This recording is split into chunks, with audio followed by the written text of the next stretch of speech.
Okay, so I'm just opening this panel. Hello, everybody. I welcome all speakers and participants to our conference.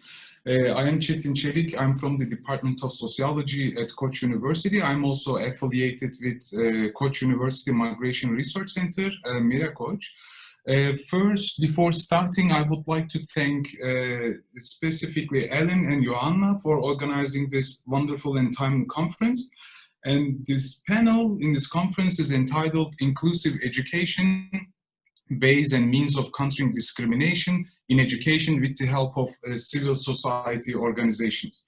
So as we are mostly aware, increasing forced migration to Turkey and the EU over the last decade has further escalated discussions on how to deal with plurality in education. So as educational institutions have been traditionally designed for constructing and serving to an imagined monolingual, homogeneous national communities, they are now going through immense crisis in the face of lingual, ethnic and religious diversity of refugee and immigrant children. So in this respect, in recent years, a variety of parties have called for a development and implementation of inclusive education that would accommodate diversity of students and children.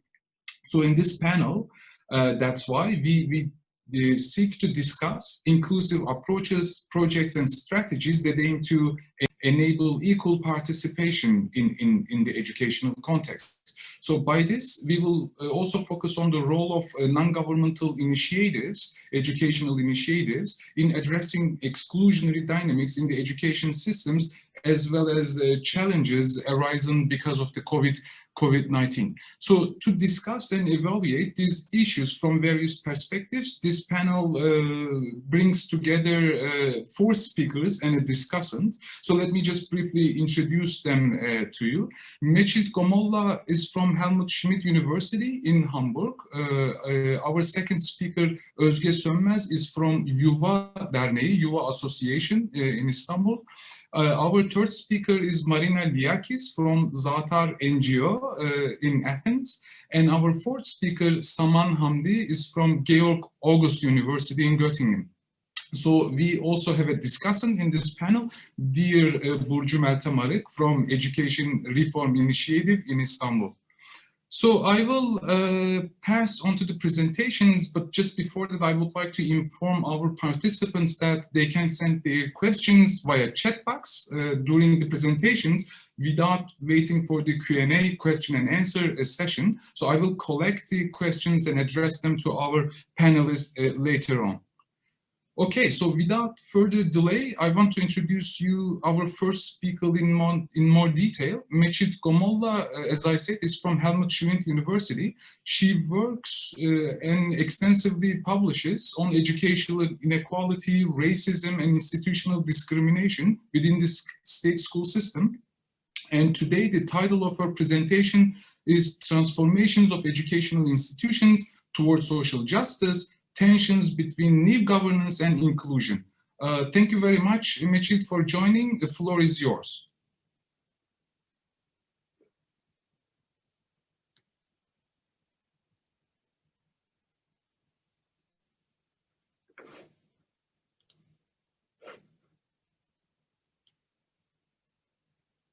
Meçit, could you please turn on your microphone? We can't hear you. So, yeah. Sorry. So you can hear me and you also can see my PowerPoint slides. Yes. Thank you very much.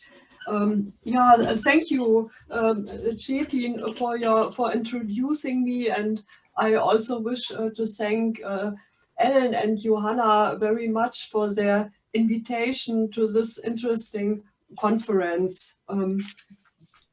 Yeah, in the Federal Republic of Germany, the PISA 2000 study served as a catalyst for the gradual implementation of an overall strategy for quality assurance and development of the state school system. And most important for my presentation is the point that the so-called new educational governance has brought the issue of educational inequality back on the agenda, which had silted up in the 80s. In the wake of the PISA 2000 study, in ongoing reforms, especially the improvement of educational success of children and young people with a migration history and/or from socio-economically deprived backgrounds, is declared as a priority. However, similar to the Anglo-American world, where these reforms had taken place about 15 years earlier, considerable tensions and contradictions between new educational governance and a human rights-oriented school development became obvious. The latter is mainly defined by a turning away from individualizing attributions and categorizations. Instead, the focus is put on the structural, social, and institutional barriers to inclusion and on their transformation towards socially just and fair opportunities for participation. In Germany, in the earlier 2000s, however, a revival of an assimilationist approach in education policy is associated with a new educational governance. This includes the ongoing polarization and segregation within local school landscapes cannot be ignored, and increased social selection in access to schools and educational experience particularly affect children and young people with a history of migration and/or flight. And this is often combined with other sources of discrimination as poverty, gender, or special educational needs. The term new educational governance means a transnational concept of state school reforms. In a broader range of variations, a stronger business and managerial orientation of educational organizations. It is called in Germany school autonomy, and new public management is also very common. Although this business agenda is combined with the tighter central steering of quality development. The instruments are well known. School performance tests are in particular to raise the overall educational standards. And based on this approach in the 21st century, international actors as the OECD and European Union have promoted a growing global education industry, and the advancing digitization, datafication, and the quest for evidence-based education have further changed the governance of education.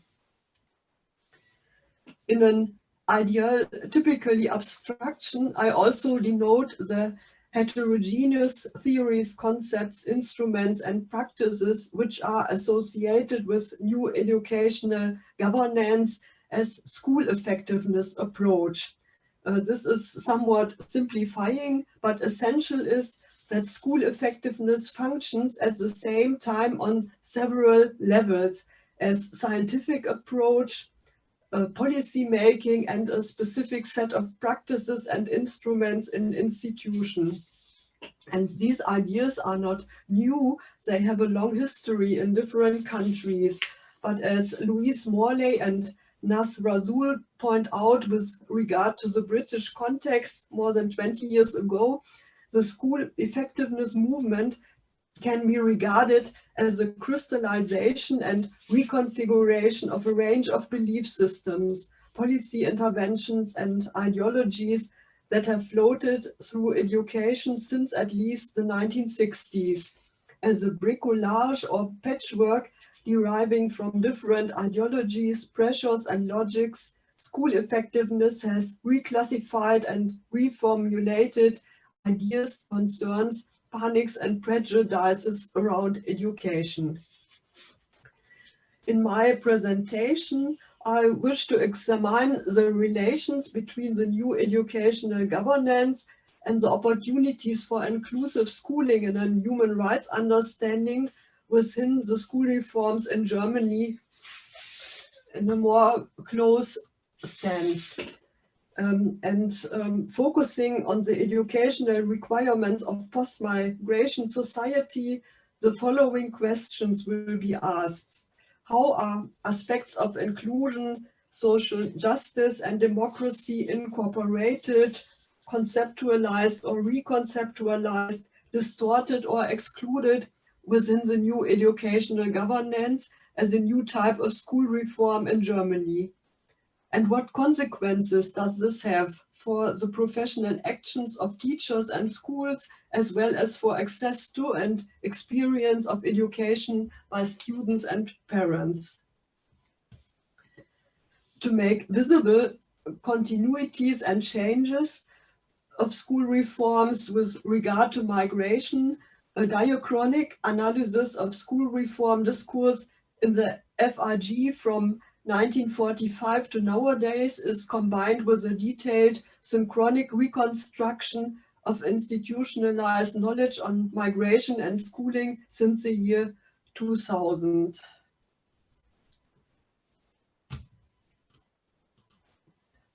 My material are policy documents of central federal political bodies, above all the Standing Conference of the Ministers of Education and Cultural Affairs of the federal states, abbreviated as KMK.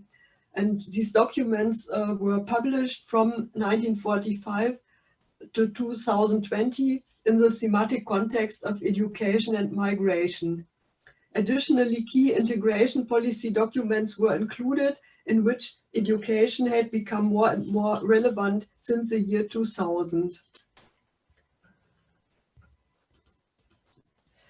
The study is framed by four analytical approaches, which I can only mention briefly. First, the radical transformation of the modern nexus of nation-state education and the democratic public sphere from the 1970s onwards. Second, theories of transnational educational governance, regime, and governmentality. Third, an understanding of school effectiveness as epistemological politics. And fourth, theories of social inequality, discrimination, and racism. Sorry.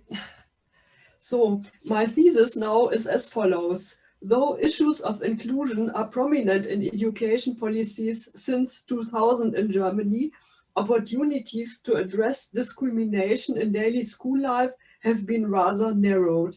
The ways of thinking, technologies, and instruments of new educational governance fulfill an important hinge function in these dynamics, as they contribute to a general depoliticization of educational policymaking. And in the next section, I will highlight how the educational needs of migration society are being redefined within the school effectiveness framework in three exemplary problem areas. The first point concerns the high priority which is given to the promotion of German as a second language. Within the extensive catalogue of initiatives by the KMK and other institutions in the wake of the PISA 2000 study, from the expansion of elementary and all-day schooling over language proficiency tests up to indicator-based monitoring of educational standards, language education is anchored in a new way as a special and cross-sectional task of school development and classroom practice. It is striking, however, that in the purpose means rationality of output control, all other mentioned strategies are linked to language promotion or placed at its service. Even the intercultural orientation of curricula, working methods, and staff qualification, which is demanded in mantra-like fashion, is redefined as an aid to language promotion. In the 1996 resolution of the KMK on intercultural education and education in schools, the development of critical judgment, value-oriented action, and clear attitudes of professionals against intolerance and discrimination in schools and society is emphasized. These aspects, however, are dropped in the early 2000s. The same applies to the political educational task directed to all pupils, such as reflecting on orders of social belonging and dominance or getting aware of racism. Intercultural education and competence are no longer seen as part of general education as they were in the 1990s, but rather as a kind of remedial education. It is thus restricted to learners with a history of migration and to teachers at schools with special educational needs. This narrowing is based on the assumption that the purpose of education lies solely in qualification. Purposes of socialization or subjectivation, which are, according to the education philosopher Gerd Biester, also inherent in all educational and training activities, are no longer debatable in the framework of new educational governance. For example, the extent to which first language teaching supports not only second language acquisition, but also the identity development of learners is not discussable anymore. This reduction is concealed by the fact that the objectives of school reforms and quality development are largely presented as uncontroversial in the documents. Biester or Johannes Bellmann evaluate both the obstruction from the multidimensional purposes of education as well as from the controversy of their goals as a far-reaching depolitization. The fundamentally controversial goals of school development and pedagogy, critical on discrimination and racism, thus became empty formulas. I come to my second point. The omission of entire thematic complexes from the focus of new educational governance is related to the strict preference for empirical quantitative research designs. The numerous empirical studies available which unveil structural and institutional discrimination and racism as barriers to educational success are not taken into account. Similarly, elaborate concepts of education and school development critical of racism and discrimination are not mentioned. For example, variants of anti-bias pedagogy, which are implemented in Germany at local level, sometimes on a large scale in elementary schooling or teacher training, for example. Following Bellmann, this selection or filtering can be interpreted as an indirect authorization strategy. It hides, as Bellmann writes, its political character in the guise of scientific evidence. In this way, scientific and pedagogical perspectives are delegitimized or undermined, which do not start with the others as a problem and target group, but rather intend to make visible barriers in educational institutions and society. My third example, the documents do recognize a contribution of the school system to the production of the educational inequalities identified, and this is new in the political discourse in Germany.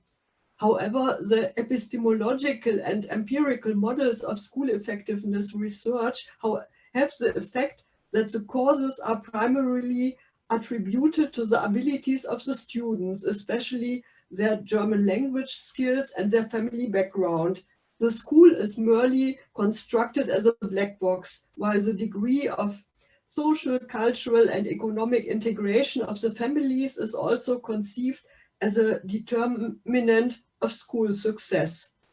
The individualization of the causes of the problem and responsibility can be seen in a growing amount of measures for supporting parents with a migration background, which grew rapidly in the 2000s.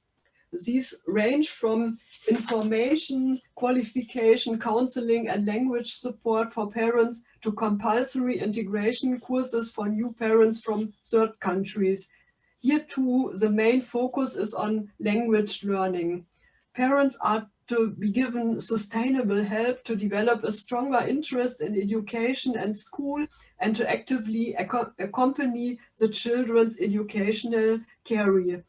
However, the quality of school is also to be improved in the most effective and efficient way possible through greater involvement of parents. In a neoliberal logic of activation and sensitization, as Stefan Lessenich, for example, has generally pointed out for the social and educational reforms in Germany since the 1980s, parents are held personally responsible for lack of school success. The lack of cultural fit between home and school then also serves as a justification for making parental participation mandatory in some cases and for imposing consequences on non-participation in government measures. This logics Alan Collender has investigated in a very rich fieldwork in the Berlin school system in her PhD work. Yeah, these prevailing views are certainly contested against the background of new laws to tackle discrimination, the Disability Rights Convention from 2009, the growing awareness of pervasive racism in society and state institutions, and the task to include thousands of new arriving children seeking protection and asylum in Germany. The new version of the KMK resolution on intercultural education and education in schools of 2013 points the way forward, declaring decisive action by educational authorities and schools against structural and institutional discrimination as a priority task. However, such political documents are the exception. They remain relatively unconnected even alongside more recent resolutions such as the Integration Act of 2016 and declarations on the integration of refugees, in which the individualizing principle of support and demand, how it is called in Germany, is reaffirmed as the core of newly established integration policy measures. Problems of discrimination, however, are not mentioned. I come to a short conclusion. Altogether, the new regulations of school development seem far away from a human rights-based understanding of inclusion. The wide range of measures taken to improve school success, especially for children and young people with a history of migration, is undermined by a far-reaching depolitization of discourse and normative revaluations. In the neoliberal reform logic, claims for justice are on the one hand limited to rather technical issues of distribution of resources according to the indicated need of organizations and subjects. On the other hand, activation measures seek to instruct parents to take responsibility for the acquisition of German language skills, integration and educational success of their children and of the school. In both cases, students as parents from marginalized groups are positioned in a new way as deficit holders in relation to the state school system. Theories of cultural difference, long believed to have been overcome, are making a comeback, whereas spaces for democratic school development and educational processes in which aspects of plurality, difference, and discrimination can be brought up and addressed in concerted action seem to be systematically narrowed or closed. The central hinge proves to be the interplay of epistemology, methodology, and categories of the school effectiveness research with managerial instruments of school development.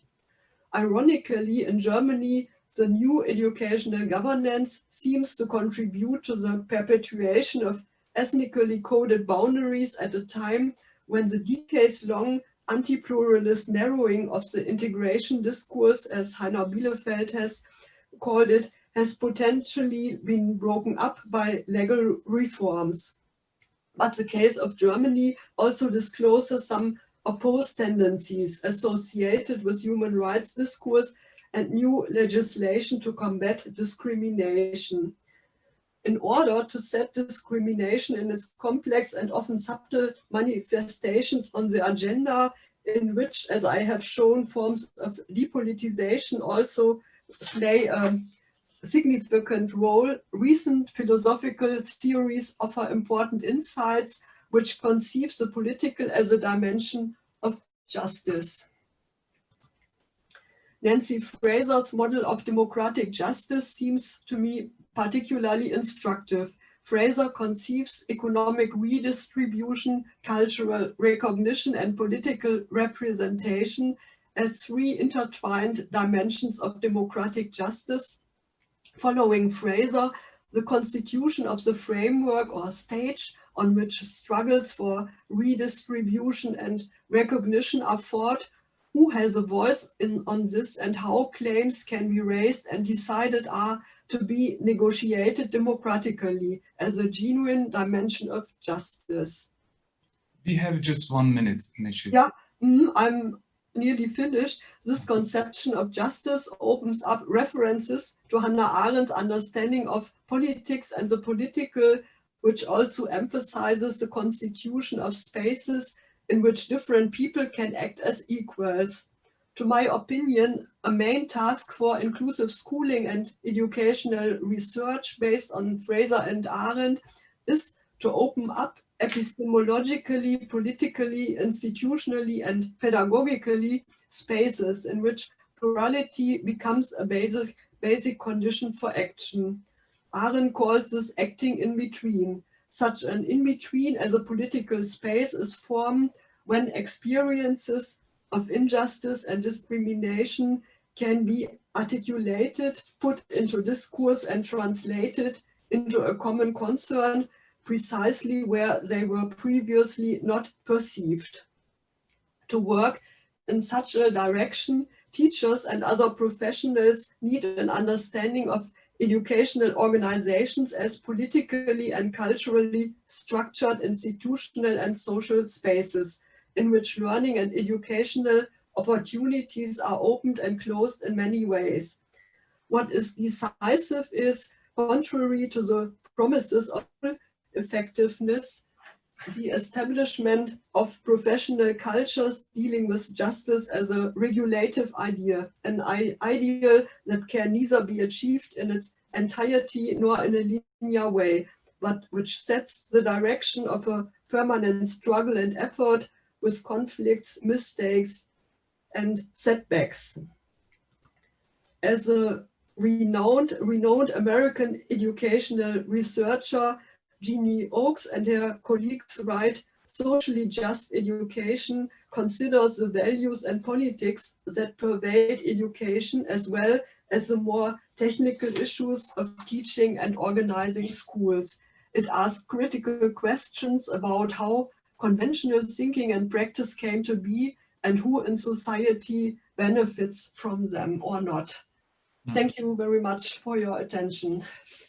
Neşet, thank you very much for this mind-stimulating presentation. Indeed, you, I guess, greatly show us the relationship between school effectiveness research and neoliberalism. So I'm really looking forward to discussing it in the Q&A session. So without further any delay, I would like to just introduce you our second speaker, Özge Sönmez Vardar. Özge Sönmez Vardar is the co-founder of Yuva Association, Yuva Derneği. She has 15 years of experience working with national and international stakeholders at the intersection of environmental awareness, poverty alleviation, and education for vulnerable populations. Today, Özge will speak on creating inclusive learning environments from the bottom up, civil society initiatives between professionalization and grassroots orientation. Özge, floor is yours. Thank you for joining. Thank you, Çetin, for presenting me.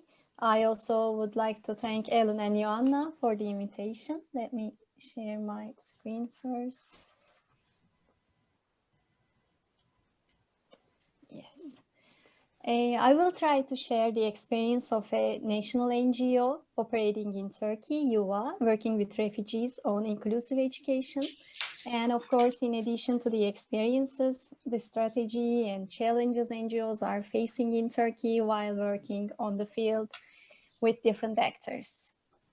YUVA was founded in 2010 with the aim of generating holistic sustainable solutions to environmental problems, education, and social issues. And we work to support the personal development of adults and young people through lifelong learning and to contribute to the eradication of poverty. YUVA has been working with refugees since 2012. Before Syria crisis, there were only a few NGOs working with refugees in Turkey. And why I am mentioning this is, including YUVA, many of the organizations that are currently on the field learned how to work with refugees by doing after the fluctuation started. This was not an easy process, both for us, I mean the organizations, and for the beneficiaries, for the refugees as well.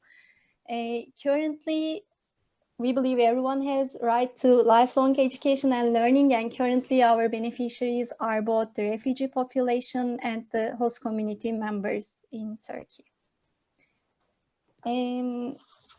How we work is, what we are aiming to do is, let me say, to develop models with our partners, do the pilot implementation on the field, and once we analyze its impact, we present it to the related decision makers and advocate to disseminate it around the country. We try to include all actors that are in education with a holistic approach, because what we have seen and what we have experienced is when some parts are missing, it causes a decrease in the quality of the education service that is provided. And also we see that it is really a gap in the whole program, let me say. But also I would like to mention that it is not always possible to work like this, to work with such a holistic structure. I will tell you about the challenges part more about why this is like this. In the model we are implementing, there are teachers, there are pre-service teachers, I mean the students of the education faculties at universities, students and families. We as an organization are aware that it is not possible for us to be competent in every subject. Therefore, there are different partners in our model, such as universities, NGOs, other local or national NGOs, and independent consultants. Especially the INGOs played an important role in the first year of the war in Turkey, let me say, because they were the ones who brought different models and different implementation types from other countries to Turkey, and together with them we tried to adopt those models to Turkey's conditions, or to the realities that we were living in. And MONE, of course, Ministry of National Education. In Turkey, in every education activity we do, we need to inform and report to the Ministry of National Education regularly. With the new regulation in 2017, none of the NGOs can provide any education activity to a refugee without a protocol. Therefore, we have to do this reporting regularly as non-governmental organizations. How we initiate the transformation. Currently in Turkey, there are around 4 million refugees. And according to January 2020 data, there are more than 1 million Syrian children at school age. As of the 2019-20 last academic year, 63.3% of these children were enrolled in education institutions. Why I am sharing this data is for you to have an overview of the number of refugee children at schools now and the different possible types of challenges that different actors in education field are facing now. Let me start with teachers and how, as a national NGO, we develop our programs with and for teachers are we identify their and their students' needs all together by conducting 1 or 2 days meeting and try to develop a joint roadmap by including if possible and where possible, school directors and MONE representatives, because unfortunately this cannot be the case all the time. The aim of all actors in the model is to enable equal participation in education. Some of the teachers we are working together has mixed classes, and some has only Syrian students in their classrooms. The difficulties teachers are facing with their own words are such as language. They say language is still the main barrier, and Syrian students are not a part of the classroom, not socializing with other students, and no integration or cohesion one way or both ways is present. Teachers feel tired, they feel alone and helpless, and there is very limited or sometimes no support from the school management, and they are worried about the quality of the education and safety of school environment, especially peer bullying and violence among children has increased at schools. They need tools on inclusive education. They need more experience sharing. This is not only to share something about their professionalities, but to share like what kind of difficulties they are having, because they also many times mention that they feel they need psychosocial support too. And with pandemic, you know, both teachers and students had to be familiar with information and communication techniques and had to use them. However, they are reporting that they need support. They don't know how to use those tools, and they need to develop their capacity to use those tools to teach actually. How we support teachers is we provide inclusive education trainings to them. We provide training on education Turkish as a second language because this was not a part of their curriculum in the university, in education faculties. There is a migration and social cohesion training that we developed for host community members to understand and learn about migration and the differences being a migrant and a refugee and their situation, rights and services that they can benefit in Turkey. And with the pandemic, we just provide actually online education skills and ICT trainings. This is a very new thing for us as well. So we try to, as an NGO, we try to improve ourselves on ICT techniques. How we work with pre-service teachers. First of all, I have to say this is not mandatory. We work just with the interested students at universities. We provide different workshops to them on competencies such as instructional, motivational, communicational, cultural, linguistic, and asylum-related competencies. And the same migration and social cohesion trainings are available for them as well. What we expect from them is to attend the classes of the teachers at schools and observe them and reflect what they have observed and learned to themselves and see their strengths and weaknesses and how they can improve themselves as a candidate, the teachers of the future, let me say. We make an assessment on how much they find themselves adequate as a teacher in the beginning and by the end of the program in order to see and analyze the impact of the program that we implement together. Yeah, with the students, what we try to do is out of school hours, we try to provide safe spaces to them that they can express themselves freely. The blue container you see on the left side of the slide is Flying Library. It is designed for different activities for children, such as art sessions, sports sessions, or we watch movies with children inside it. Currently, it is located in a school garden in Istanbul, and Flying Library serves around 2,000 children every year. We provide academic support programs to children, and they are mostly on Turkish language skills and science courses. And we provide a continuing scholarship for the last 3 years to around 200 refugee children in Turkey. With the families, actually for teachers, it is not easy to reach out to families and communicate. And they say that whatever they do, they feel not enough when they do not include the families into the system. We as an NGO act like a bridge here.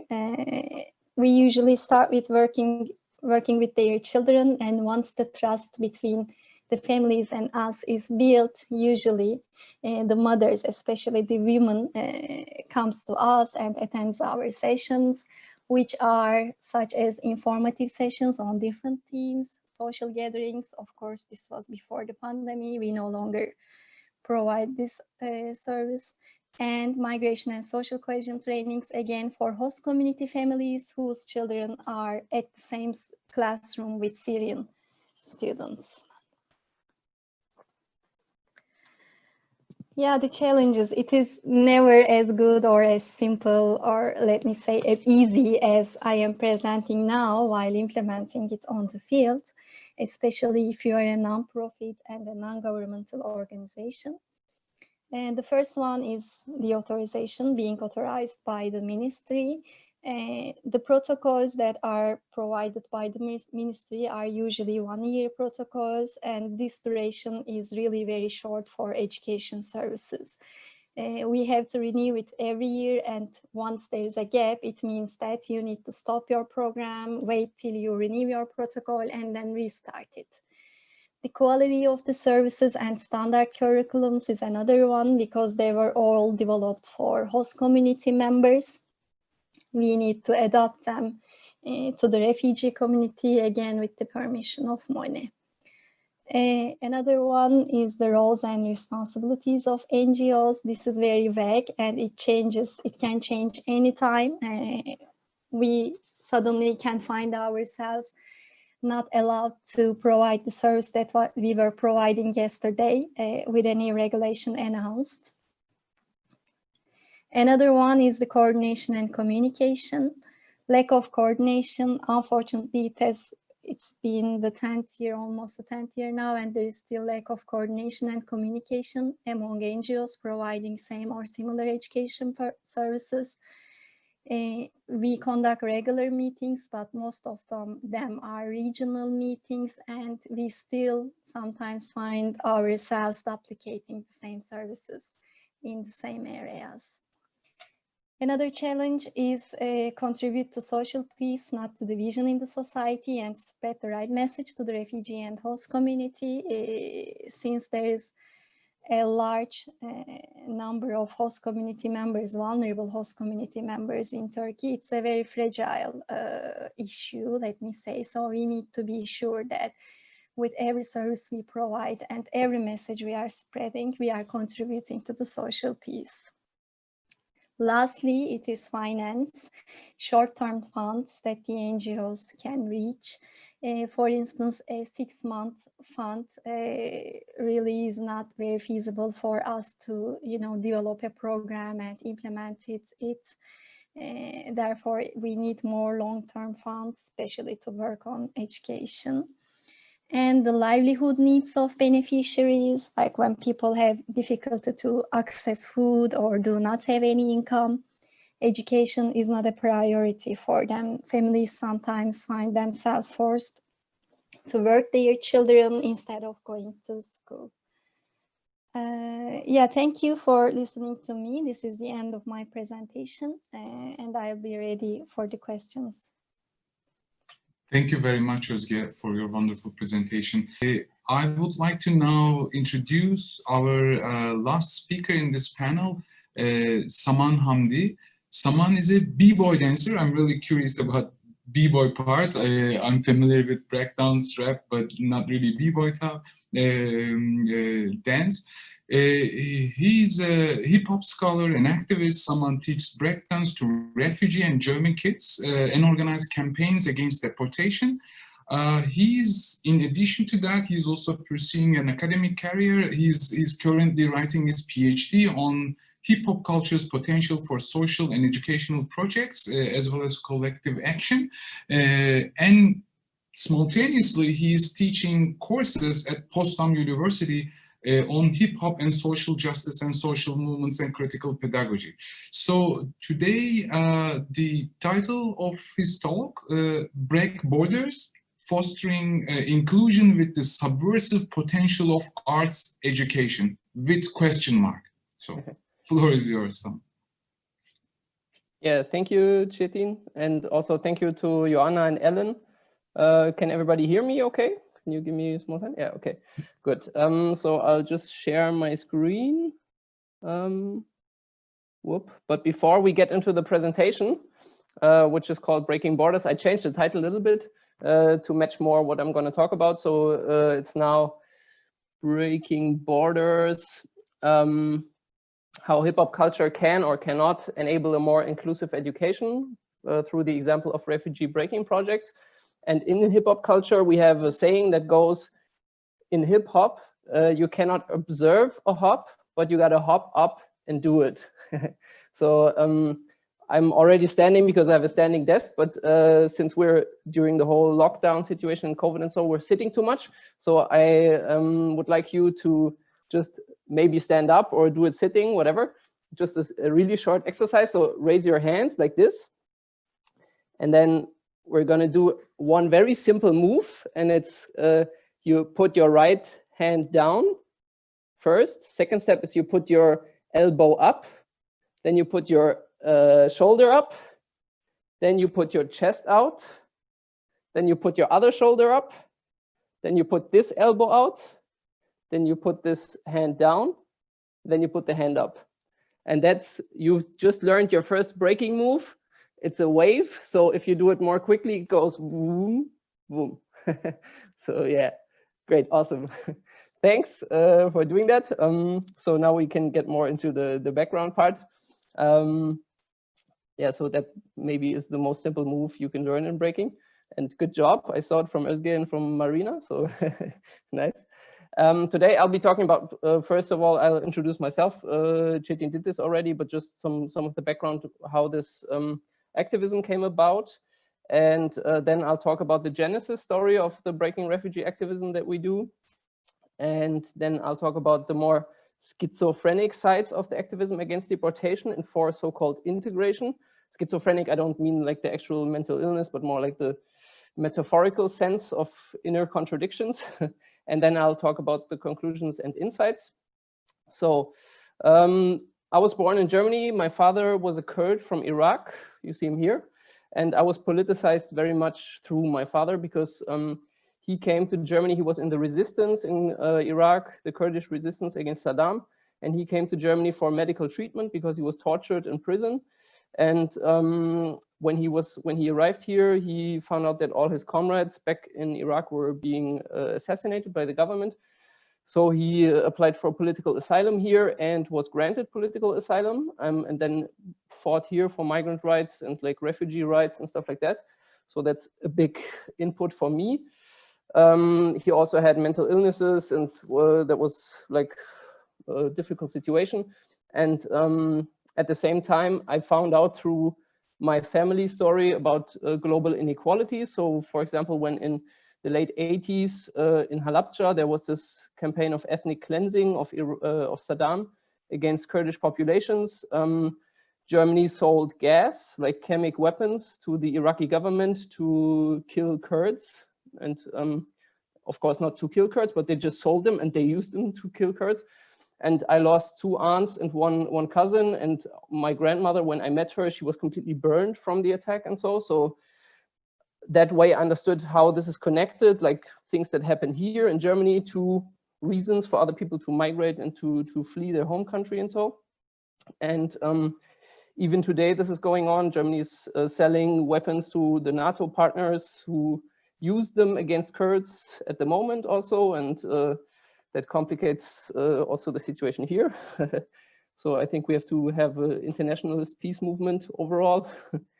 And since I didn't feel at home either with a German national identity or with a Kurdish national identity, for me, my new home was, I found it in breaking, in breakdance. So what you see up in the upper image is my crew, Flowjob crew, pun intended. And so it's a means of community. You find like-minded people who do the same thing, who practice the same thing. You create your own style, your own superhero identity, we call it in hip-hop culture. So you start defining your style, you start searching for new ways. And for me, I felt more at home in this than either in Kurdish or in German ways of identification as a young adult growing up. And we did a lot of battles.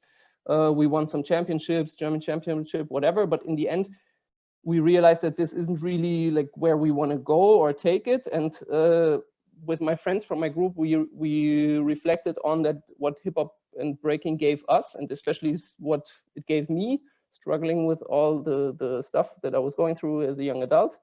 And then the idea was to give back. And so we started different educational projects. Chetin mentioned the teaching at Potsdam University, or we did movie festivals, which you can see in the lower image, for kids, where we talk about issues such as racism or gender or stuff like that with kids.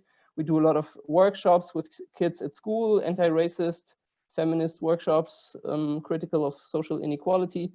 And so this, the model of what helped me in my youth, I used it as a model for maybe what can help others.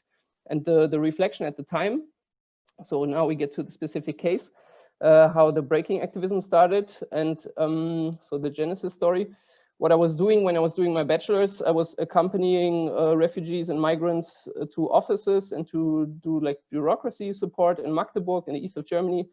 And I was super depressed and frustrated with going like to the foreigners office and going to the Ausländerbehörde and always meeting the same structurally racist, not only legislation, but also the people working there. And so that really, I don't know, depressed me. And then the first idea came about of combining the stuff that we were already doing with like German kids and youth, of having like youth structures, was to teach this stuff to refugee kids. And in 2013, we had the first holiday workshops of 2 weeks in one camp in Magdeburg and taught them. And what we found out, it's really good because you don't have to talk. You don't have to have a monolingual educational setting also, but you can just move and use your body. So that works really well. And we had like, I don't know, 20, 30 kids every lesson. And what my friends did from my crew was they created a group. So a crew in hip hop is a group, which with a name, and you train together, you do stuff together, and they called it the Break Grenzen crew. And you can see them in the image. It's kids from Kurdistan, from Serbia, from later on they had from West Africa, also from Guinea, and German kids together in one group, and they identified as Break Grenzen, which is Break Borders in German crew. And that was so successful that when I moved to Berlin and Potsdam, I took that model with me. And the results of this activism was that we had a lot more fun ourselves at these events, because the kids brought a lot of new energy and new friendships formed, and there were a lot more like social contacts. Also for some of the parents who sometimes came along. So up the highest picture, you see the Knochenbrecher crew, the Bone Breaker crew, the name they chose themselves, in North Berlin. And there we go eat ice cream. And the next image is where we go to one jam in Kreuzberg together to dance together.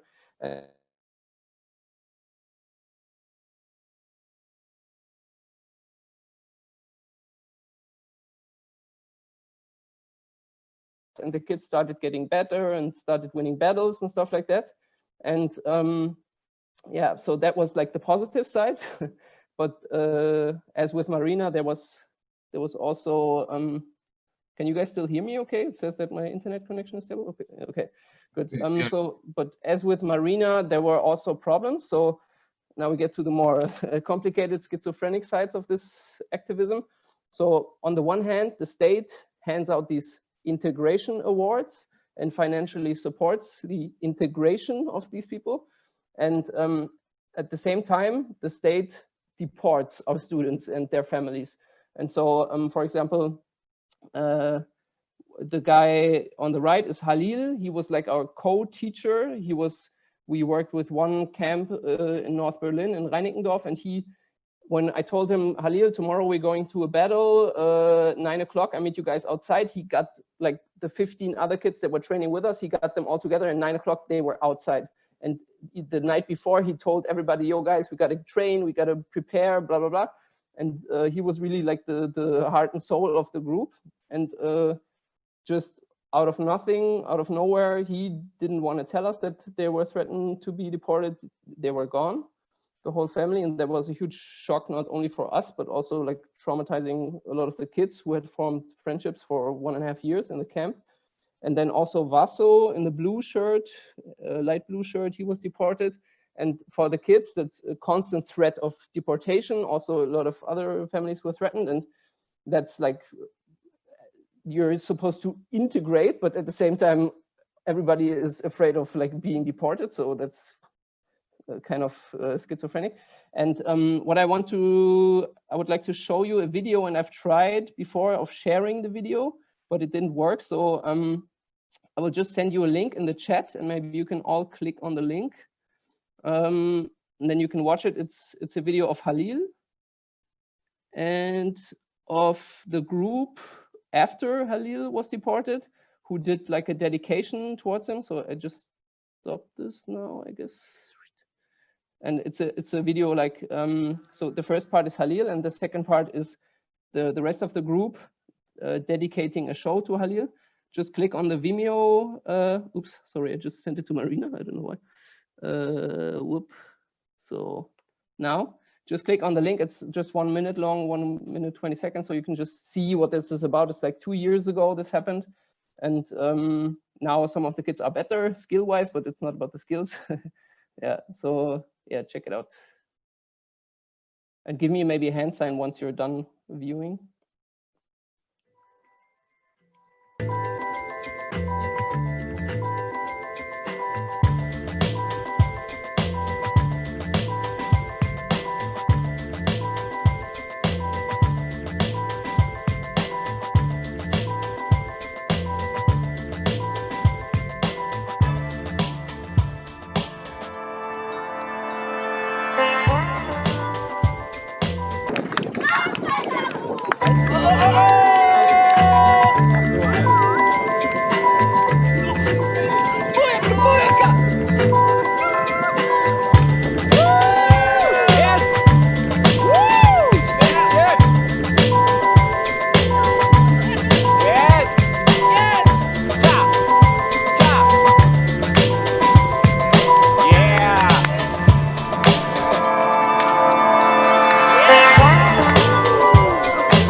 Okay. All right. So did everybody see it? I hope. Yeah. Okay. Good. So just that you get an idea of what breaking looks like after maybe a year of practice. Some of them are better now, but yeah, that's just like some of the less. I mean, for the kids, it was great to still like dance together, but like the story of their friend Halil being gone was like really a tough setback. And another problem that we faced was like dogmatic religious parents who forbid their kids to dance. And this was one part of the parent work that we sometimes neglected. We should have done a bit more of that. And but what we did at the same time was to do fights and campaigns against deportations. And so what that worked like was like we did for like 6 families or so. We had like online petitions and had protests. So what you see here is Masilda, the girl with the red sleeves. She's from Albania, and we collected like 30,000 signatures. And here we did a show in front of the Secretary of the Interior in Berlin, who wanted to deport her family and her, and we like protested against this, and it worked. So they are still in Berlin. Eda, the small one, they're Kurdish from Turkey. It's the same thing. And one of the girls that you saw in the other video, also they can stay the family. And we did a lot of like accompaniment to the offices. And for me, I had done this in Magdeburg, like this accompaniment to the offices. It was a lot easier to do this because I know, okay, tomorrow I'm going to see the kids and it's going to be fun because we're going to be dancing. And before I didn't have this, and this really was so depressing for me. And this really made this a lot easier. And what we also experienced was that there was a lot of solidarity from the scene of breaking and from the media.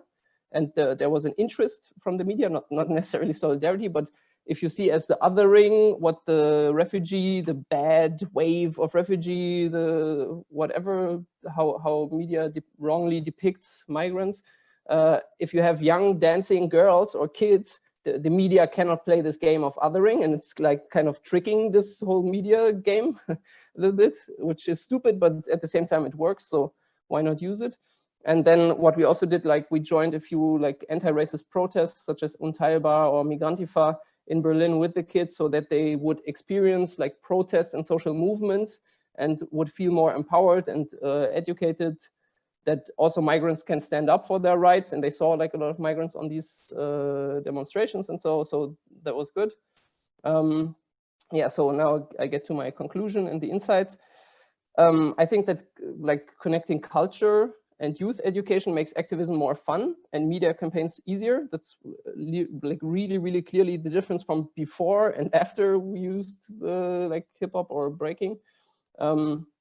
And then also like one of the conclusions that I got a lot later was that it's really important to connect with broad solidarity movements, because if you're just doing this NGO work and just in the small space, then okay, we might like save a few families from being deported, but it's just a drop in the ocean and you will not like change anything structurally or systemically. And what for us was super important, just as Marina mentioned, also like work with the parents. I really realized this 1 or 2 years ago only, like super late, but from now on we're going to do this more because it's super central. It's good for the parents, and also it's good for the project because they help the kids, they bring the kids, they do all of the stuff that's necessary and what German like middle class parents do anyways. But of course, people who just fled from their home country have different things to think about than whether their kid is dancing or not. But if it's nice for them, they will also do it. And then also have a clear division of the work in your team, because that can get messy. And might be that a few people do a lot of work concerning the legal stuff and so. And don't spoil the kids. We made that mistake sometimes. And if they get a lot of like media attention and so, it's also a little bit, there's a danger of like them being spoiled and being too much into the attention. So you have to kind of counterbalance that and discuss it a lot and so. And at the end, like have fun with your, like try to make the activism as fun as possible and keep it fun. And that works pretty well through dancing. So if you can do the wave once more, then you will feel the fun of the breaking activism. Yeah, so thank you, that's my talk. Saman, thank you very much for your very dynamic presentation. I would like to thank all the panelists, all the speakers. Now we have around 15 minutes to sort of forge a discussion, collect questions. I would like to just start right away to this Q&A session. I actually have questions for each speakers, each panelist. I mean, by taking advantage of my position here as a moderator, I would like to just ask first. I have a question to Mechit. As far as, I mean, I'm sort of closely following this school effectiveness research literature, and I'm also following their regular conferences. So indeed, thank you very much for bringing to our attention this link between neoliberalism and school effectiveness research. My question is, as far as I know, this branch of research recently tries to also include qualitative research to make context part of school effectiveness research. So how would you reflect on that? Would it really work? Would it really complement the shortcoming of this research area? Or I'm really curious about your thoughts. And second question is going to Özge Sönmez Vardar. Let me just look at my chat box here. Well, I could ask this question, Özge. I mean, I really like your presentation. What I'm wondering, the title of your presentation was about professionalization. you know, of these activities. So I have two basic questions. First, is it good or bad? So professionalization is good or bad? And second, you also, I mean, towards the end of your presentation, you talk about if it is good, if it is any good professionalization, how financial situation and its unevenness, as you already introduced, really shaping this formation of professionalization. Because I don't support any side. I'm really curious about your views about this professionalization of these services, helps and supports in this field. And the third question goes to Marina. I'm trying to find it. I guess Marina already noted. Yes, it's about empowerment. The question is, I mean, using empowerment instead pity is absolutely important. Would it be possible to elaborate on the mechanisms used to increase refugee participation, especially in management and planning of activities in the NGOs? This goes to Marina. And I have a question for all participants, and then I have one more for someone. Another question is about,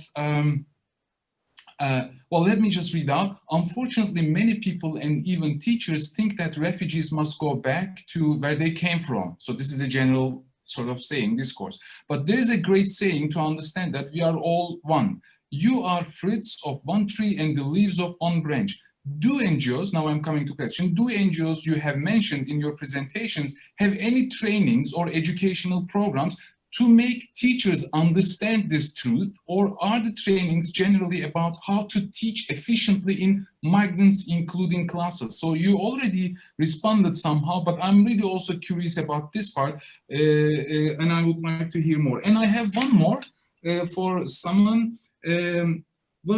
I'm teaching sociology of education class and migration globalization class, and I have specific sessions, even weeks, reserved for rap music, graffiti, and integration. So there is always a question that is modeling my mind all the time. Is this connection between the two any good for integration, or it may also marginalize immigrants? In your presentation, you talk about middle-class Germans are hardly participating into these classes. I mean, my question is, rap music and graffiti can provide visibility, absolutely, in media, but may it backfire in the long run? Thank you very much. So we have almost 12 minutes to finish, to start our with discussion. Yeah, then I will try to answer your question, Chetin, as short as I can. It's very important, the question how the context is mentioned in school effectiveness research and also in school effectiveness practice. And there is a move to consider the context. There exist many alternative forms of school improvement, and maybe there are some for them regarding the context is close to my idea of opening spaces for political action. But from what I know, the mainstream discourse is using the word context in a very reductive way. They are concerned about some demographic and statistical social indicators as the wealth of a school district and the population, and this is measured and translated into instruments as social indicators for financing schools or for value-added measures when school quality is compared. And this is a positivistic, very reduced conception of context. And for example, the competitive environments of schools, which is the reason for the segregation, things like that don't appear in this conception of context. And so this is very short, but I have to look at this aspect for the German discourse more closely. I'm not quite sure what is discussed in Germany under this term. Thank you. Thank you, Mitchell. So you say context is being reduced to a variable among other variables. So Yes, not yes. really context. Thank you very much. Okay. So you could just go on by picking up the questions.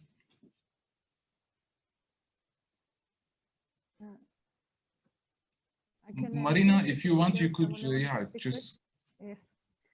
Yeah, I wanted to answer about the question about how to improve refugees' participation. So I wrote some ideas that we implemented in my organization.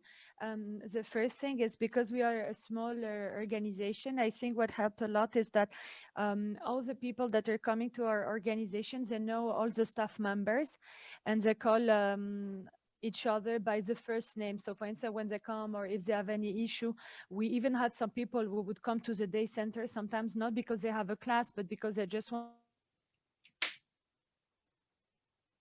a very space. So I think this was the first thing that helped a lot. The other thing that I wrote was that we were spotting who could become a volunteer. So for instance, what we were doing is that we were asking the teachers, oh, see in your classroom who you feel would be interested in becoming a volunteer at our organization. And so it's really helpful, because when we have, for instance, one person starting to volunteer with us who used to be just a beneficiary and he starts to volunteer, then he will encourage other people to join our organization. The other thing is that when we had some issues at the organization, for instance, one time we had this case where suddenly we had a lot of men coming to the activities, and we even had some classroom where it was only one student who was a girl and all the others were only men.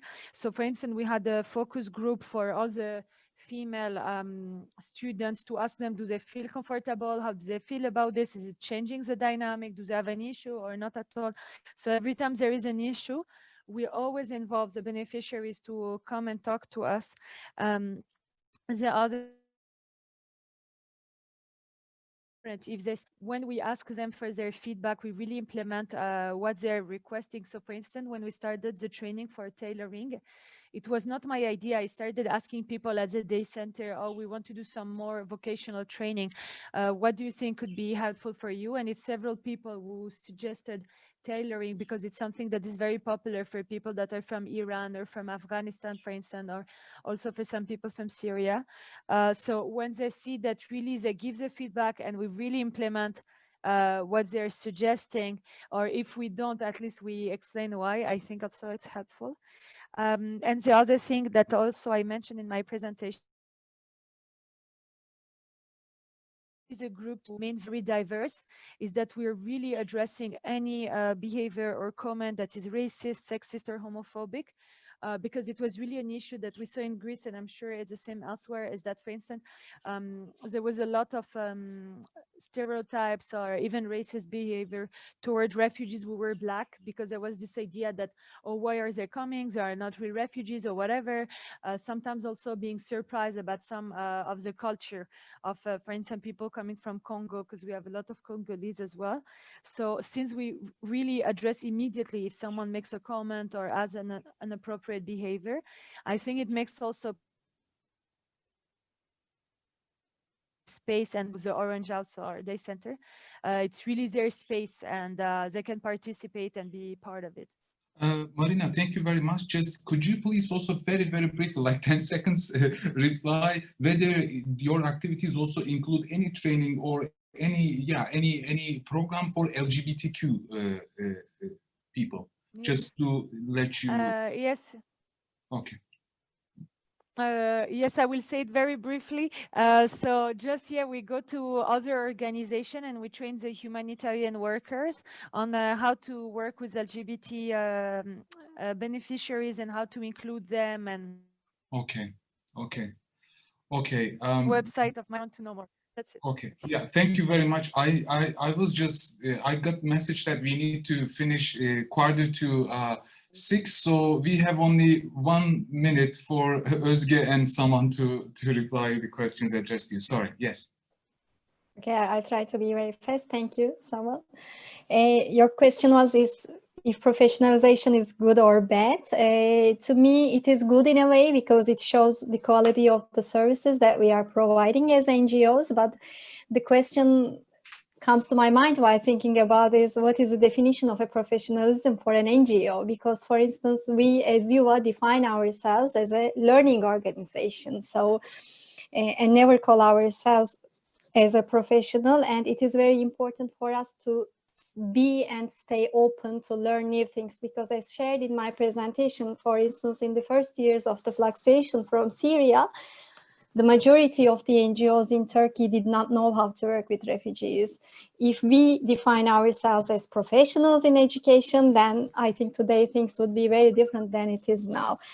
It is bad in a way, as said, not really possible, let me say, in a way, because when, as an NGO, if you are dependent on funds, you can never be really the professional, because you always need to have enough fun to learn and try new things and see the positive impact of it.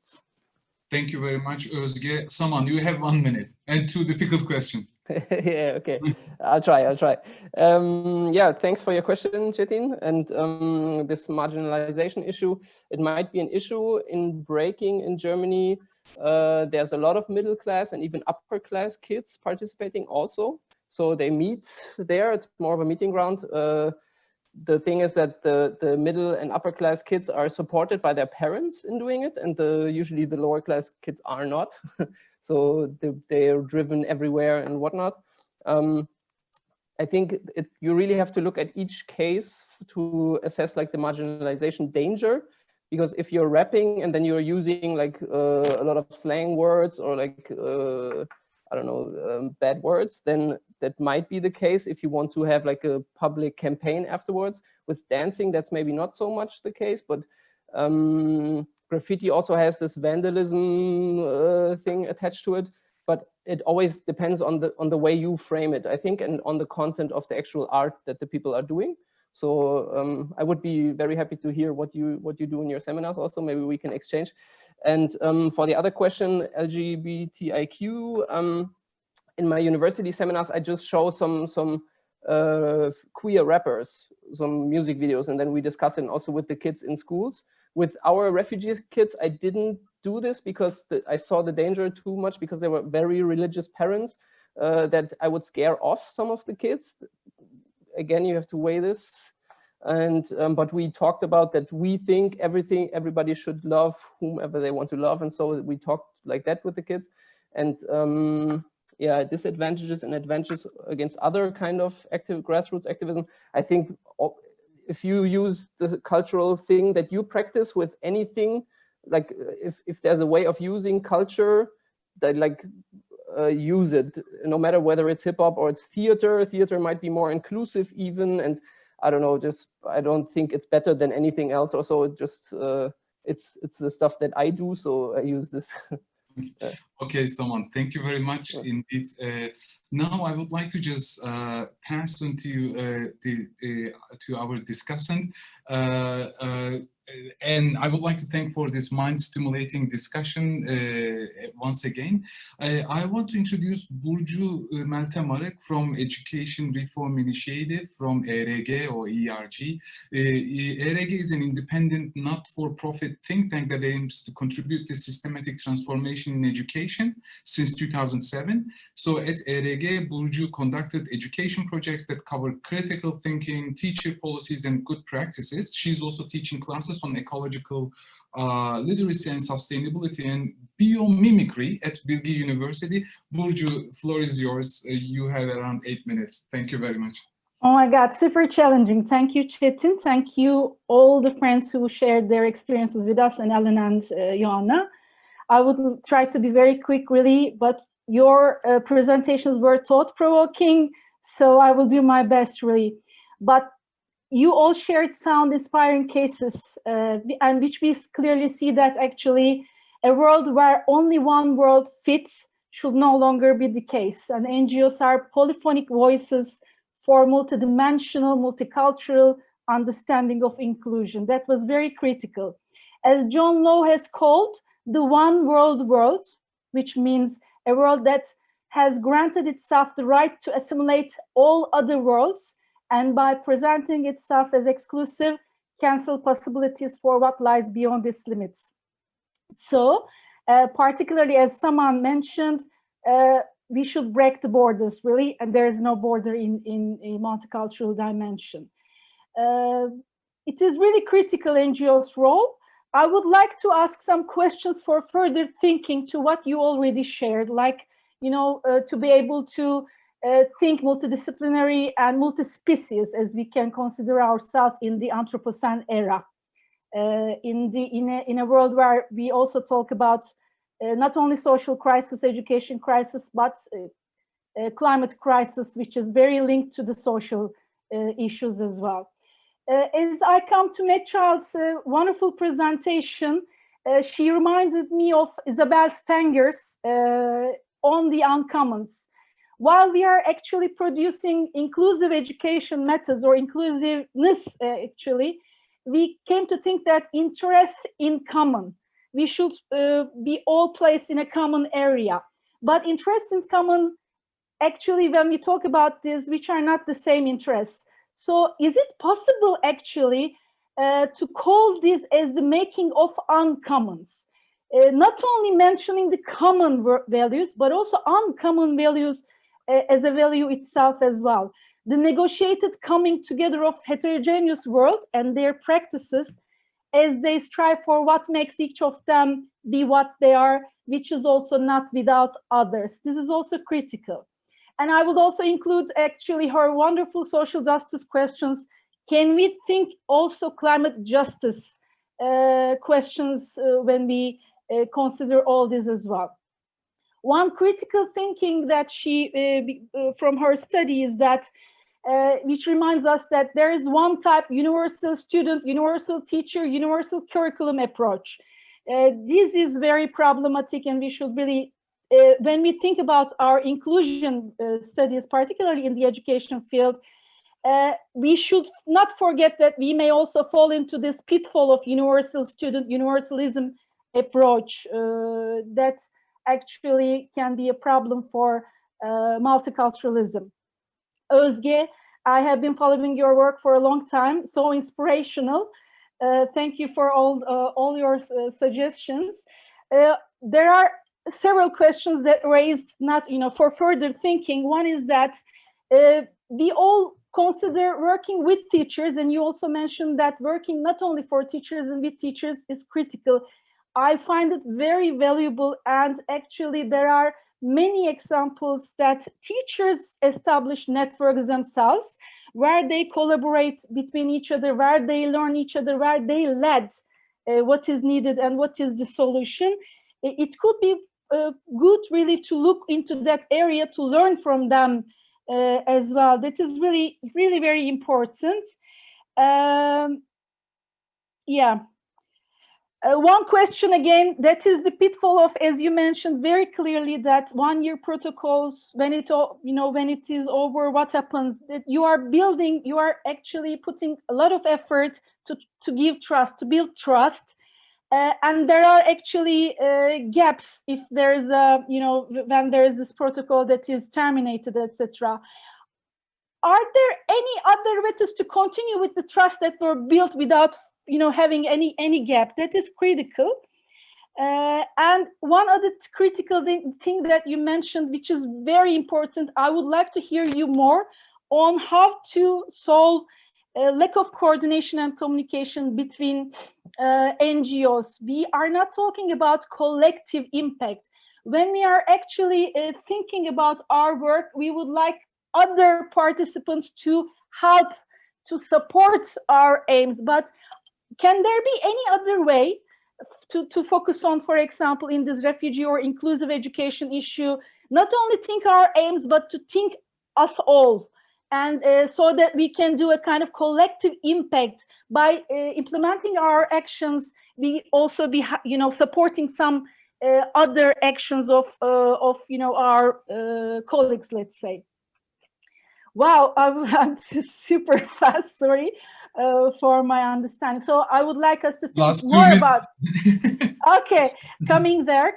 Marina's vulnerability is very highly important issue because, as she mentioned, actually, we also depend on their knowledge. You know, we learn from them. So not only empowering them, but they are empowering us. So this kind of thinking is very critical, and we should consider that how they are empowering our societies actually. They are showing us the gaps. They are showing us some other, you know, roles, vulnerability, etc. All this is so strong, but I find it a bit less that we think on this way. We always think somehow empowering refugees or empowering vulnerable communities, but vulnerability empowers us, our societies, so critically. So that's really important. And someone finally, thank you for your amazing. I'm a rap fan. I can only listen hip hop and rap, I should say. But your breaking borders approach is highly critical. And I would like to quote Doreen Massey, a geographer, on that.